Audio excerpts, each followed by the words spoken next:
आज का ये एपिसोड शुरू करने से पहले एक छोटी सी बात। क्या आप भी अपना पॉडकास्ट बनाने की सोच रहे हैं? तो एंकर ट्राई कीजिए। ये पॉडकास्ट बनाने का सबसे आसान तरीका है।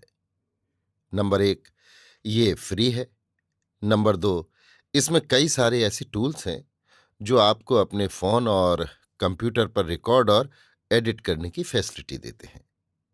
नंबर तीन, आप अपने पॉडकास्ट को डिस्ट्रीब्यूट भी कर सकते हैं, जिससे इसे स्पॉटिफाई और दूसरे प्लेटफॉर्म पर सुना जा सके। तो डाउनलोड कीजिए फ्री एंकर ऐप या विजिट कीजिए anchor.fm पर अपना पॉडकास्ट स्टार्ट करने के लिए। ये तो थी एक छोटी सी जानकारी, और अब शुरू करते हैं एपिसोड का सिलसिला। तो आज के एपिसोड में लीजिए सुनिए मुंशी प्रेमचंद के लिखे उपन्यास वरदान का भाग 4, एकता का संबंध पुष्ट होता है, मेरी यानी समीर गोस्वामी की आवाज में। कुछ काल से सुवामा ने द्रव्याभाव के कारण महाराज इन कहार और दो मेहरियों को जवाब दे दिया था, क्योंकि अब ना तो उनकी कोई आवश्यकता थी और ना उनका व्यय ही संभाले संभलता था। केवल एक बुढ़िया मेहरी शेष रह गई थी।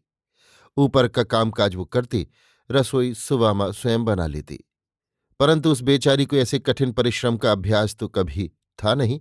थोड़े ही दिनों में उसे थकान के कारण रात को कुछ ज्वर रहने लगा।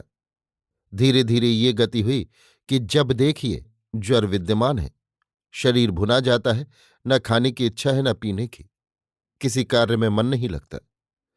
पर यह है कि सदैव नियम के अनुसार काम किए जाती है। जब तक प्रताप घर रहता है तब तक वो मुखाकृति को तनिक भी मलिन नहीं होने देती, परंतु ज्यों ही वो स्कूल चला जाता है त्यों ही वो चद्दर ओढ़कर पड़ी रहती है और दिन भर पड़े पड़े कराहा करती है। प्रताप बुद्धिमान लड़का था। माता की दशा प्रतिदिन बिगड़ती हुई देखकर ताड़ गया कि ये बीमार है। एक दिन स्कूल से लौटा तो सीधा अपने घर गया। बेटे को देखते ही सुवामा ने उठ बैठने का प्रयत्न किया, पर निर्बलता के कारण मूर्छा आ गई और हाथ पांव अकड़ गए। प्रताप ने उसे संभाला और उसकी ओर भर्त्सना की दृष्टि से देखकर कहा, अम्मा, तुम आजकल बीमार हो क्या? इतनी दुबली क्यों हो गई? देखो तुम्हारा शरीर कितना गर्म है, हाथ नहीं रखा जाता। सुवामा ने हंसने का उद्योग किया। अपनी बीमारी का परिचय देकर बेटे को कैसे कष्ट दे, ये निस्पृह और निस्वार्थ प्रेम की पराकाष्ठा है। स्वर को हल्का करके बोली, नहीं बेटा, बीमार तो नहीं हूं। आज कुछ ज्वर हो आया था, संध्या तक चंगी हो जाऊंगी। अलमारी में हलवा रखा हुआ है, निकाल लो। नहीं तुम बैठ जाओ, मैं ही निकाल देती हूं। प्रताप, माता तुम मुझसे बहाना करती हो, तुम अवश्य बीमार हो। एक दिन में कोई इतना दुर्बल हो जाता है? सुवामा हंसकर, क्या तुम्हारे देखने में मैं दुबली हो गई हूं? प्रताप, मैं डॉक्टर साहब के पास जाता हूं। सुवामा प्रताप का हाथ पकड़कर, तुम क्या जानो कि वो कहाँ रहते हैं?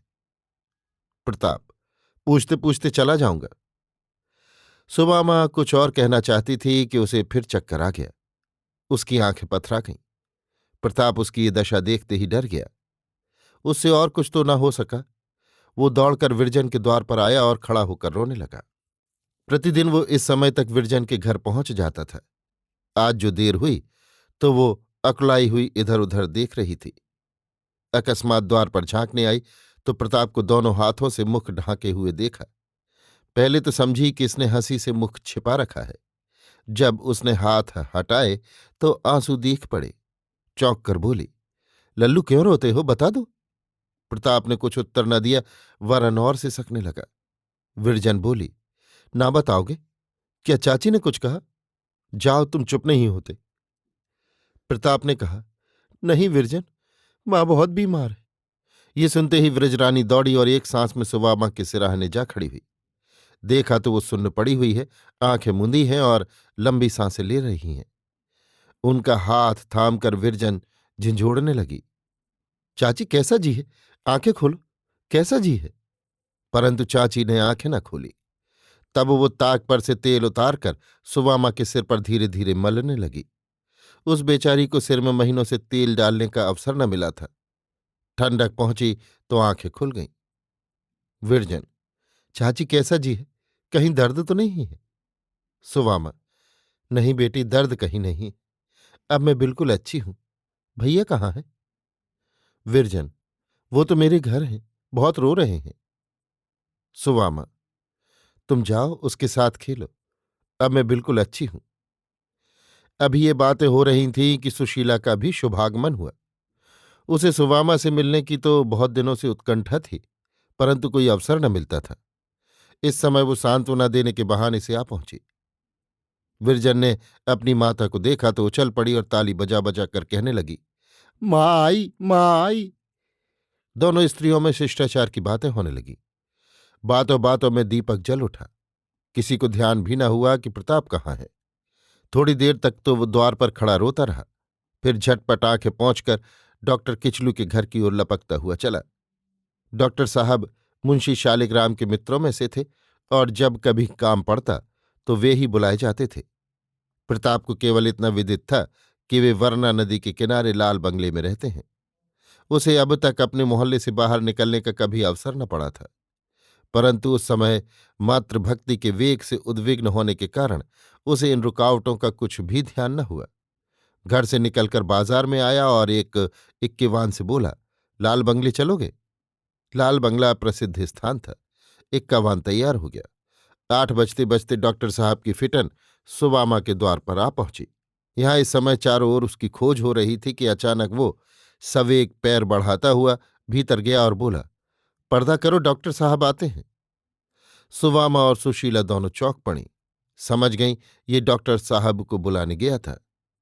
सुवामा ने प्रेमाधिक्य से उसे गोदी में बैठा लिया और नेत्रों में आंसू भरकर पूछा, क्या अकेले चले गए थे? तुम्हें रास्ता कैसे मालूम हुआ? डर नहीं लगा? हमको बतलाया भी नहीं, यूं ही चले गए? तुम खो जाते तो मैं क्या करती?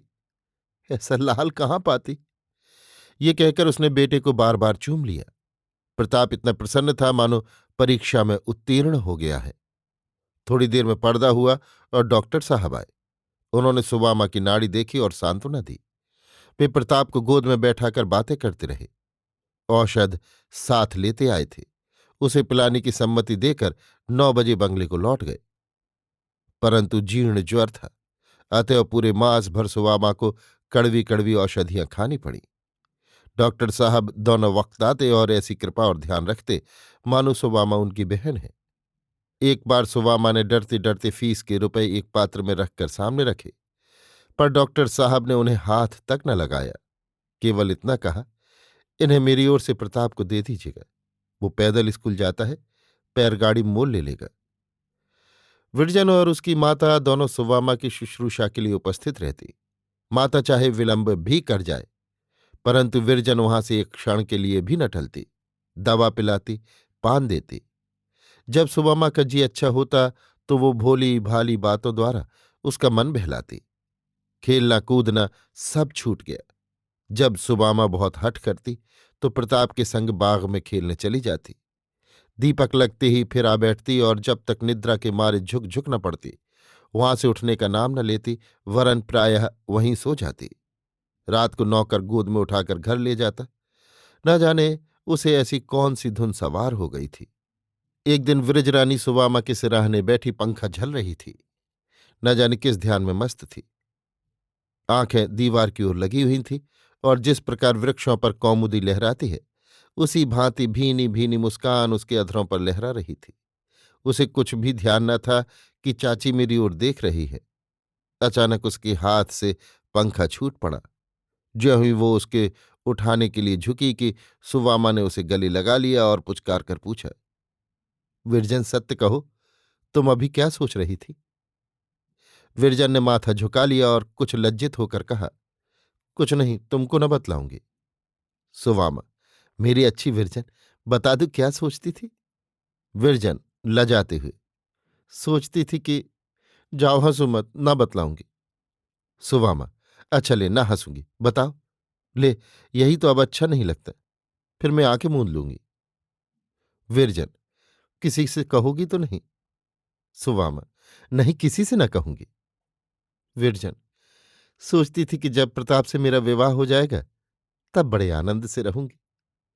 सुवामा ने उसे छाती से लगा लिया और कहा, बेटी, वो तो तेरा भाई है। विरजन, हाँ भाई है, मैं जान गई। तुम मुझे बहू न बनाओगी। सुवामा, आज लल्लू को आने दो, उससे पूछो, देखो क्या कहता है। विरजन, नहीं नहीं, उनसे न कहना, मैं तुम्हारे पैरों पड़ूं। सुवामा, मैं तो कह दूंगी। विरजन, तुम्हें हमारी कसम उनको न कहना।